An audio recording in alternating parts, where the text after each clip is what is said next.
Сейчас на всех табло автозаправок республики водители встречают повышенные цены. Самый популярный бензин АИ-95.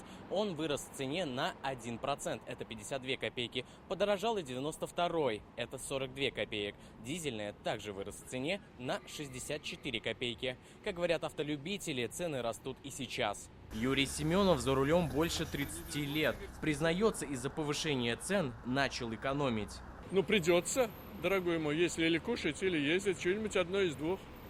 А так по карману бьет, уж чувствуется? Ну, конечно, бьет. На зиму я перехожу на общественный транспорт, безусловно, потому что вообще становится немоготов. Денис Халиуллин за рулем более 20 лет. Помнит времена, когда бензин стоил копейки. Он заправляется 95-м. Самая популярная марка с начала месяца подорожала больше всего. Я привык как-то и, честно говоря, уже не принципиально. Все равно ездить нужно. Ничего уже не сделаешь. Что сделал? Подорожание есть подорожание. Все дорожает. По словам автолюбителей, сейчас все чаще задумываются о покупке электромобиля. Ну, я купил дизельный, в принципе, не жалею, но бензиновый все равно мощнее. Реагирует, что бензиновый, что дизельный по-разному немножко. А так желание сейчас из-за того, что цены растут, переключаться на электромобиль. Сейчас как раз смотрю. Рост цен на бензин, по мнению экспертов, спровоцировало закрытие ряда нефтеперерабатывающих заводов в России на плановый ремонт. Кроме того, увеличение экспорта топлива. Как говорит Ирик Сулейманов, объемы на внутреннем рынке снижаются, спрос прежний, что и приводит к росту цен. Ну, это связано со многими причинами.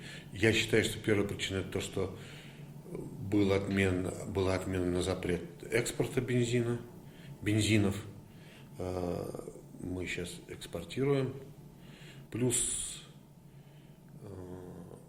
некоторые заводы на ремонте. То есть, и хочу отметить, что как бы ситуация ни складывалась, выше инфляции в республике, вообще в стране, в России цена повышаться на заправках не будет. Какая цена ни была бы на нефтеперерабатывающих заводах у Винков, то есть цена на заправках выше инфляции, она повышаться не будет. 2 дня назад ФАС потребовала от нефтяных компаний, почему в июле подорожал бензин. Ведомство направило запросы производителям. Также рекомендовало увеличить объемы 95-й марки на бирже. Мы сегодня обратились в Татарстанское антимонопольное управление. Татарстанского ФАС России проводит постоянный мониторинг цен на нефтепродукты в Республике Татарстан, в том числе и в рамках сложившейся сейчас ситуации с увеличением стоимости топлива.